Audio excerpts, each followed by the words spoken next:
조상훈의 뉴스 퀴즈.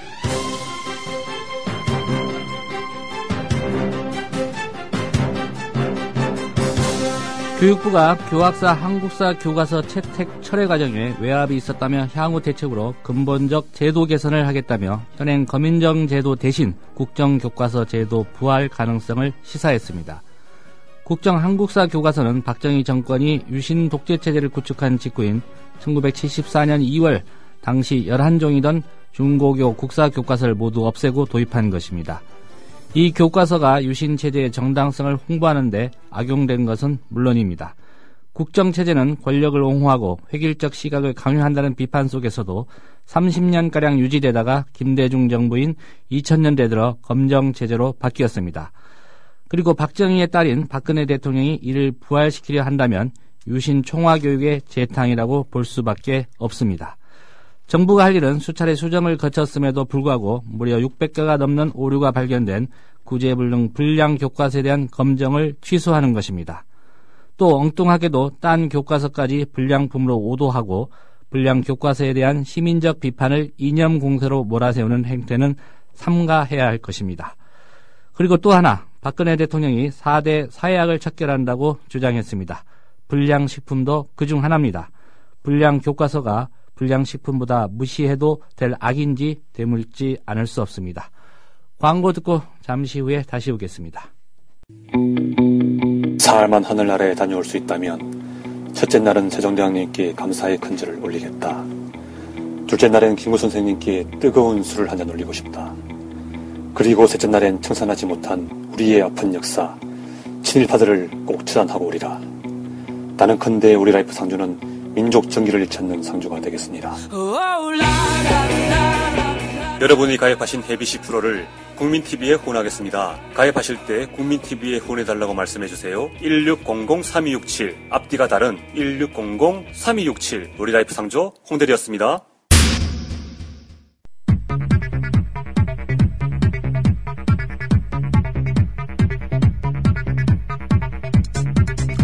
네, 이 시각 주요 뉴스 간추려드리겠습니다. 교학사 한국사 교과서를 채택한 경북 청송여고가 선정 과정에서 학교 운영위원회를 거치지 않은 것으로 드러나 논란을 빚고 있습니다. 청송여고는 논란이 일자 이 문제를 원점에서 재검토하기로 했습니다. 앞서 청송여고 교장은 조갑재 씨에게 그 어떤 외압에도 불구하고 교학사 교과서를 지키겠다고 약속했습니다. 한편 유기용 의원 등 민주당 의원들은 오늘 성명을 냈습니다. 들어보시겠습니다. 교학사 교과서의 문제는 이념 논쟁의 문제도 아니고 외압의 문제도 아닙니다. 애초에 교학사 역사 교과서 자체가 교과서로서의 기본 품질을 갖추지 못한 부실불량 교과서이기 때문인데 교육부가 그것을 검정 합격을 통과시킨 데서부터 이 모든 일이 시작됐다는 것을 망각하고 마지막까지 그 책임을 우리 마치 외압 때문에 그런 것처럼 하는 것은 어불성설이라는 점 말씀드리면서 한 가지 사례를 좀 말씀드리겠습니다. 2001년 일본의 우익 교과서 후소시아 교과서가 채택률 0.039%에 불과했을 때 우리 한국 국민들 일본의 양심이 살아있다고 갈채를 보냈습니다. 그런데 그 당시 일본 시민단체들의 불채택 운동이 중요한 역할을 담당했던 것인데 그때 갈채를 보냈던 것과는 또 전혀 다른 시민단체가 이 문제에 대해서 입장 표명하는 것을 외압이라고 보는 것은 전혀 잘못된 우리가 후소시아 교과서에 갈채를 보냈던 것과는 전혀 상반된 입장이라는 점을 말씀드리면서 오늘 KBS 뉴스를 통해서는 전혀 보도가 안 될 소식입니다.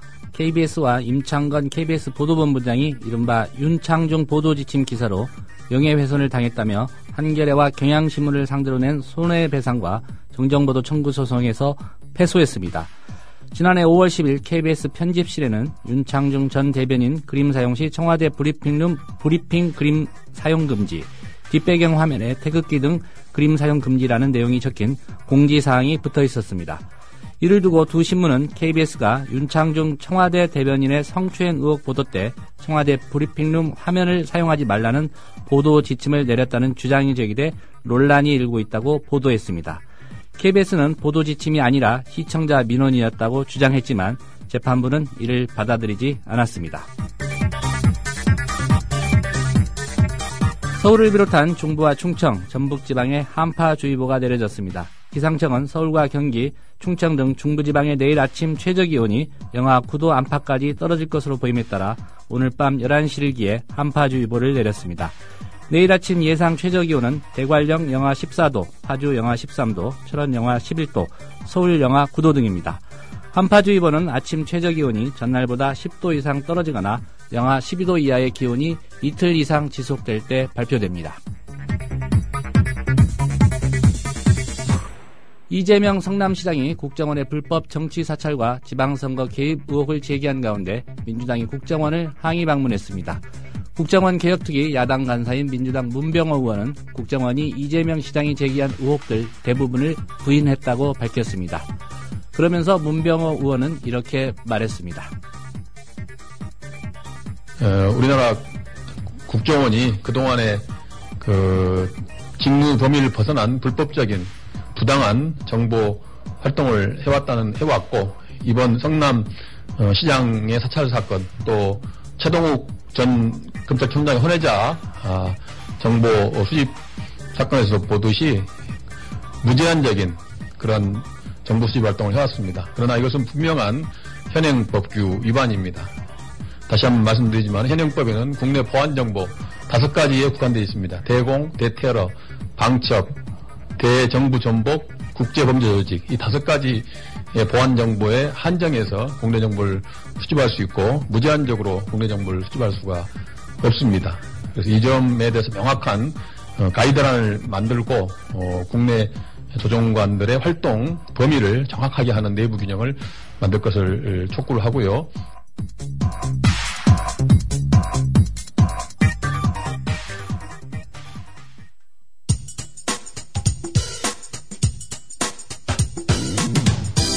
조상훈 기자의 예리한 눈으로 바라본 세상. 공정한 뉴스는 여기서 시작합니다. 국민TV 라디오 조상훈의 뉴스피드.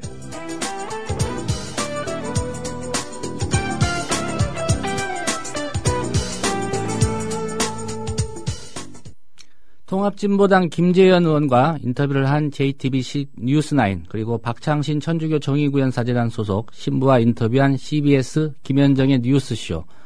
오로지 인터뷰를 했을 뿐입니다. 그런데 이 두 프로그램에 대해서 중징계를 내렸습니다. 하지만 박원순 서울시장에 대해 종북지자체장이라고 말한 정미용 전 아나운서의 발언으로 심의에 오른 TV조선의 뉴스쇼 판에 대해서는 아무 문제 없음 결정을 내렸습니다. 방송통신심의위원회 일부 위원들이 그런 결정을 내린 겁니다. 방송통신심의위원회 직원들까지 문제 제기를 하고 나섰습니다. 김영수 언론노조 방송통신심의위원회 지부장 만나보겠습니다. 김 지부장님 안녕하십니까? 네, 안녕하십니까. 김영수입니다. 어제 성명에서 네네. 두 의원을 특정해서, 그러니까 권혁부 의원, 엄광석 의원 사퇴 요구를 하셨는데, 네. 이 두 의원의 문제점 뭐라고 보십니까? 저희 성명서에서도 밝힌 바가 있지만요. 예. 성명서에는 권혁부, 엄광석 위원만 언급을 했지만, 실제적으로 저희 위원회 심의를 하면서 이때까지 조금 정치 편향적인, 자기가 추천한 정당이나 아니면 정치적 지향점을 같이 하고 있는 그런 조금 좀 정파적인 심의가 계속 지속되어 오고 있는데, 이것이 최근에 일어나는 일련의 그 심의 사안들을 보면서 이러한 정파성이 더욱더 심화되어 가고 있다고 저희가 판단을 해가지고, 예. 아무래도 저희 직원들이 위원들이 지금 하고 있는 심의에 대해 가지고 계속 침묵만 하고 있을 수는 없다고 판단해서 지금 성명서를 내게 된 것입니다. 예, 사퇴 요구는 권혁부, 엄광석 두 부분만 지칭했지만 전체적으로 네. 위원 전체들에게 목소리를 낸 것이다 이 말씀이죠? 예, 그렇죠. 정도의 차이가 있다고만 보시면 되겠습니다. 예. 그 방송통신심의위원회에 근무하시는 직원들도 방송심의 분야의 전문가들로 알고 있습니다. 네네. 이 사퇴 요구까지 한 이 두 위원회 이중잣대 사례를 들면 어떤 것들이 있습니까? 실제적으로 사례라고 하면 뭐 너무 많아가지고요. 예. 뭐 이전에 저희가 몇 가지 정리를 했던 것이 있는데, 뭐 동일한 사안을 놓고 뭐 판단을 하는 게 더 이해하시기 쉬울 것 같아가지고, 예. 뭐 이전의 사례들은 조금 제쳐두고요. 뭐 최근에 지금 일어나고 있는 조금 CBS 건이나 뭐 JTBC 건, 뭐 이런 건들을 놓고 판단을 함에 있어서 예. 뭐 조금 비교를 해보자면요. JTBC 같은 경우에는 똑같이 공정성과 객관성을 위배했다는 이유를 들어가지고 JTBC 같은 경우에는 경고 및 손석희의 뉴스9에 대해 가지고는 경고 및 관계자 징계라는 중징계를 내린 거에 반해 가지고 예. 똑같이 어떤 사안에 대해 가지고 JTBC와 마찬가지 포맷을 구사를 하면서 어떤 특정 출연진을 뭐 여러 명도 아니에요. 뭐 토론 형태 프로그램이 아니라 지금 뭐 특정인들을 출연시켜서 그쪽 의견을 듣고 대담하는 그런 프로그램 형태를 가졌던 채널A, TV조선, 또 뭐 MBN 같은 경우에는 오히려 문제없음 의결을 한 사례들이 뭐 최근에 있었습니다. 예. 가장 가까운 것이 지금 저희가 성명서에도 밝혔다시피, 손석희 JTBC 뉴스9에 대해 가지고는 지금 뭐 출연자가 와가지고 뭐 대담을 하면서 실제적으로 그 부분에 대해 가지고 어떤 문제점을 있는지에 대해 가지고 단순히 논의하는 과정이 없을 뿐이었다고 저희가 보기에는 오히려 지금 시점에서 가장 공정성 부분을 예. 잘 준수를 하면서 국민의 알 권리를 충족시켜줬다고 판단하고 있는 JTBC에 대해 가지고는 중징계를 중징계를 내리면서 마찬가지로 사실관계에도 맞지 않는 뭐 정미용 건이겠죠. 예. 정미용 씨를 출연시킨 뭐 TV조선 건이나 또 그리고 단순히 그 사실을 어떤 사회적 이슈가 되는 사안에 대해 가지고 뭐 이슈가 되는 사안을 주장한 박찬신 신부를 출연시킨 CBS 라디오 같은 경우에는 거의도 뭐 중징계를 내리고 죄송합니다. JTBC하고 CBS 라디오 같은 경우에는 중징계를 내리고 예. 똑같은 포맷으로 갔던 똑같이 박창신 신부 건에 대해 가지고 논의를 하였었던 뭐 채널A나 뭐 다른 TV조선 같은 경우에는 예. 뭐 거의 문제 없음으로 의결을 했었거든요. 예. 위반 사유가 동일한데도 불구하고 뭐 특정 채널 또 특정 방송사에 대해 가지고만 조금 편파적으로 심의가 이루어지고 있다고 보고 있습니다. 예. 뭐 주장하고 있는 논거가 똑같아요. 뭐 한쪽 출연한 사람도 비슷하고 대담의 주제도 비슷한데 저희가 권역부 원광석위원회에 대해 가지고 딱 이렇게 기명을 해가지고 비판을 하고 있는 것은 예. 이전에 본인 어떤 채널에 대해서 심의를 할 때는 그 부분에 대해 가지고 출연자가 충분히 할 수 있는 말이다. 뭐 그리고 방송사도 충분히 사회적 이슈가 되고 있기 때문에 들어볼 만한 가치가 있고 이거는 당연히 언론의 편성권을 보장해주는 차원에서도 뭐 별 문제가 없다 이렇게 판단을 해놓고 또 다른 비슷한 유형의 다른 출연자를 출연시킨 다른 채널에 대해 가지고는 왜 방송사가 이렇게 확정적이지도 않은 사안에 대해서 예. 특정 정치색을 가진 아니면 특정한 편향을 가진 그런 출연자를 출연시켜 가지고 그 의견을 듣느냐 그렇게 들으려고 하는 의도가 뭐냐 뭐 하는 이런 식으로 방송사에 그냥 방송을 편정하고 아이템을 선정하는 그런 방송사 내부의 예. 아이템 선정에까지 오히려 관여하는 듯한 그러는 또 이중적인 잣대를 보이고 있는 부분에 대해 가지고는 스스로 이게 오래전의 일이고 시차를 두고 벌어진 일이 아니라 같은 날 아니면 한 주 정도의 격차를 두고 벌어지는 심의인데도 그 잣대가 너무 다르다고 저희가 보고 있는 거죠. 예.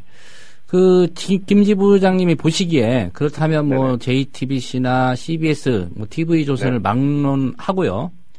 불문에 붙이고 같은 사안에 대해서 방송통신심의위원회가 만약에 판정을 내린다면 상식적으로 또 합법적으로 판정을 낸다면 어떤 결정을 공통적으로 내려야 된다고 보십니까?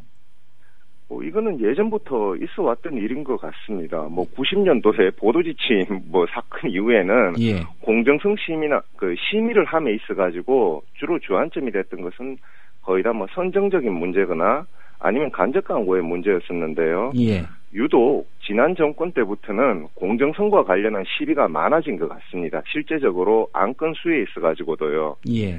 사실 공정성에 대한 심의는 필요는 하되 최소한 범위 내에서 이루어져야 되고 제재 또한 만약 공정성을 위반했다고 판단할지언정 그에 대한 제재 또한 최소한으로 이루어져야 된다고 생각하는 것이 저희 조합의 입장입니다. 예. 따라서 만약 공정성을 위반했다고 따진다면 공정성 부분에 대해 가지고는 저희가 지금 이 세 개 지금 금방 말씀드린 각 방송사에 대해 가지고는 거의 다 공정성 부분은 큰 문제가 없다고 봅니다. 예. 다만 오히려 문제 없다고 판단한 TV조선의 정미용건에 대해 가지고는 이거는 정미용 씨 출연해 가지고 박은선 서울시장하고 몇몇 세 개 지자체 단체장에 대해 가지고 종북이라는 말과 몇 가지 사실과 팩트와 다른 발언들을 했지 않습니까? 예. 그런 부분들에 대해 가지고는 명확한 사실관계를 오도한 거기 때문에 그런 부분 공정성 위반이 아닌 그런 객관성을 위반한 사항에 대해 가지고는 최소한 주의나 아니면 권고 정도의 제재는 이루어져야 한다고 생각을 합니다. 근데 저희 생각하고 전혀 반대로 공정성을 위반한 거에 대해 가지고는 법정 최고 제재가 제재 결정을 하면서도 예. 나머지 TV조선 건이나 이런 부분에 대해 가지고는 아무런 문제 없음 결정을 했었으니까요. 저희 쪽 생각하고는 의견 제시 결정을 했었으니까요. 예. 저희 생각하고는 조금 상치된다고 볼 수 있습니다. 예. 특별히 성명서에 언급하신 권혁부 의원 그리고 엄광석 의원 두 분 다 KBS나 SBS에서 고위직까지 지낸 분으로 아는데요. 이 방송을 모르는 분들도 아닐 텐데 이분들이 왜 이런다고 생각하십니까? 그분들한테 제가 따로 그분들 생각을 제가 다 알 수는 없겠지만 개인적으로 조합 대표로서 가서 저희 쪽에 의견도 제시하고 그럴 때마다 그분들이 하시는 말씀들이 본인의 소신이고 본인의 양식에 따라 판단을 한다고 그러시는데 제가 보기에는 그 부분에 대해 가지고 너무 정말 그것이 소신이고 양식이라면 너무 스펙트럼에서 많이 벗어난 게 아닌가 싶습니다. 어찌 보면 저희가 비근한 하나의 경우를 들면요. 작년이 아니라 12년도 초에 4월경에 각 위원들에 대해 가지고 저희 조합에서 자체적으로 위원들의 안건에 대한 이해도와 정책 평양성에 대한 자체적인 저희가 설문조사를 하고 판단을 한 적이 있습니다. 특정 사안에 대해서 심의하는 내용을 그대로 모니터링을 하면서요. 그때 공통적으로 나타났던 것은 각 위원들이 안건에 대한 이해도는 아주 높다고 나타났습니다. 세부적인 내용까지 공부는 많이 해오세요. 그런데 심의라는 것은 그 사안에 대해 가지고 많이 알고 그 경우 뒷이야기까지 다 파헤치고 이 사실관계는 이게 아닌데 이거 취재를 이런 부분에서는 좀 부실했다 이런 부분까지 파헤치는 것이 아니라 일반 일반인 상식의 수준을 가진 일반인의 시각으로 바라봤을 때 크게 위배되는 사항에 대해 가지고 그 부분을 결국은 심의의 목적이 좋은 방송을 만들자는 거니까요. 그렇죠. 좋은 방송 환경을 위해할 요인이 있는 부분에 대해서 제재를 하는 것인데 이 부분들은 제가 보기에는 몇몇 위원들은 너무 특정 사안에 대해서 과도하게 연구하고 공부하셔가지고 그거를 관철시키려는 거의 소장파 학자들의 학술 토론회 같이 그렇게 연출이 되고 있는 것 같습니다. 제가 보기에는요. 그게 의도가 본인들은 저희 쪽에 본인들의 양식이라고 말씀은 하시지만 의도 없는 행위가 어디 있겠습니까? 네, 오늘 말씀 잘 들었습니다. 네네. 고맙습니다. 지금까지 방송통신심의위원회 어떻게 보면 좀 편파적인 그런 결정에 대해서 성명을 낸 언론노조 방송통신심의위원회 김영수 지부장과의 인터뷰였습니다.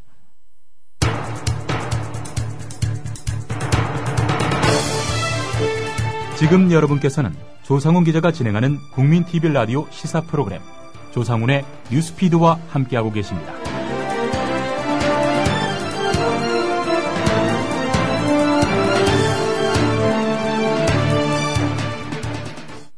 네, 정가 소식 들어보겠습니다. 한국일보의 양정대 기자입니다. 양 기자님 안녕하십니까?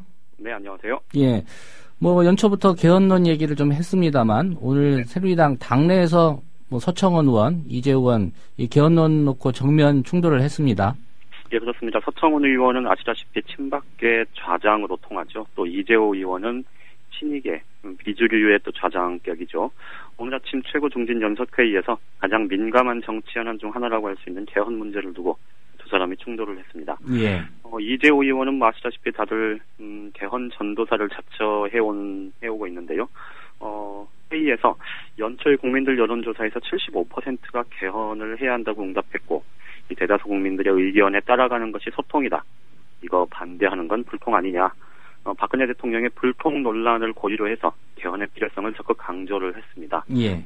그러면서 2월 달에 개헌특위 만들어서 운영해야 하고 박근혜 대통령도 개헌 공약을 꼭 지켜야 한다. 이렇게 강조를 했는데요. 이를 잠자코 듣고 있던 서청원 의원이 이재호 의원 발언 때는 혼잣말로 무슨 개헌이냐 이런 얘기를 하는 게 이제 기자들한테 들렸다 그러는데요. 불편한 기색을 보이던 서청원 의원이 자신의 발언 순서가 되니까 지금은 개헌보다는 국민이 먹고 사는 경제를 살리는 게 우선 아니냐 이런 얘기를 하면서요.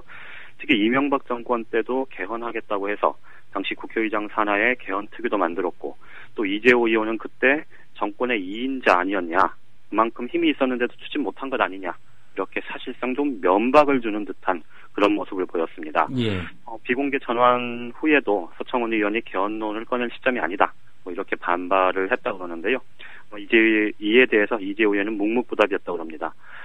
작년 10월 달에 서청원 의원이 국회에 들어오면서 박근혜 대통령의 당내 울타리가 되어줄 거다. 이런 얘기들이 많았었는데요.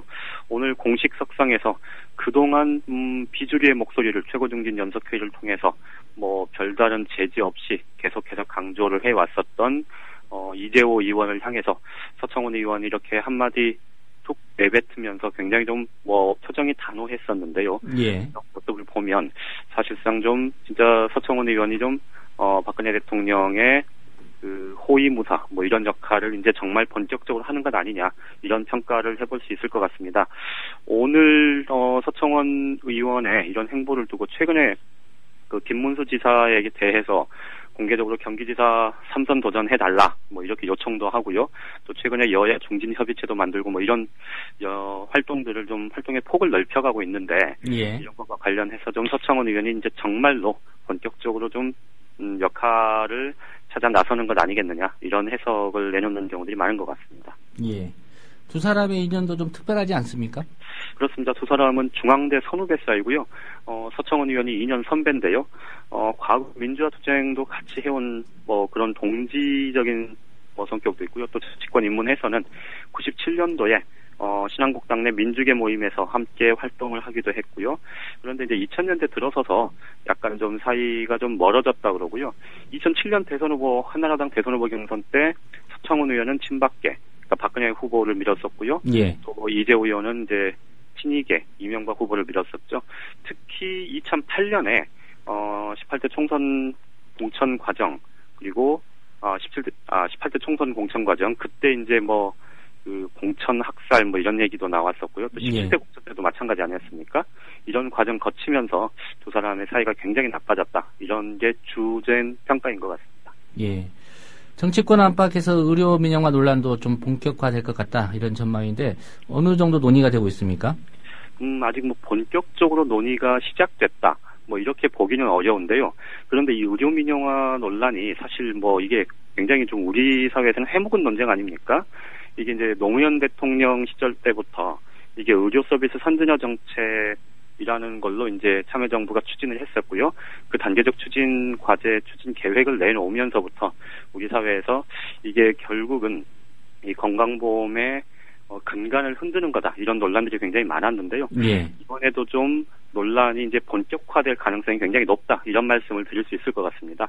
어제 박근혜 대통령이 새누리당 소속 의원들, 또 원외 당협위원장들 한 240, 50명 불러서 이제 만찬을 했는데요.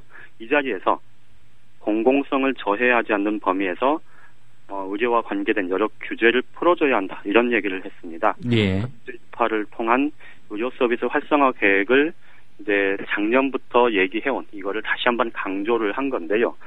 이러다 보니까 결국은 야당이나 보건의료단체에서는 박 대통령이 결국 의료 규제를 해소하겠다 이런 의지를 밝힌 것, 이게 결국은 의료 민영화로 가기 위한 전단계 아니겠느냐 이렇게 지금 판단을 하고 있는 겁니다. 오늘 민주당 전병훈 원내대표가 박근혜 대통령이 의료 영리화를 강행하려고 한다 이렇게 반발을 했는데요. 이제 작년에 이미 정부가 의료 서비스 활성화 또 규제 개혁 이런 것의 일환으로 이 정보기술기기로 멀리 떨어진 환자를 진료하는 원격 의료 이런 거 도입하겠다. 또 의료법인의 자회사 설립도 허용하겠다. 이런 방침을 밝힌 뒤에 보건의료계가 지금 의료 민영화로 가려고 한다. 건강보험제도가 붕괴되고 중소병원은 고사할 거다. 이렇게 지금 강하게 반발을 하고 있지 않습니까?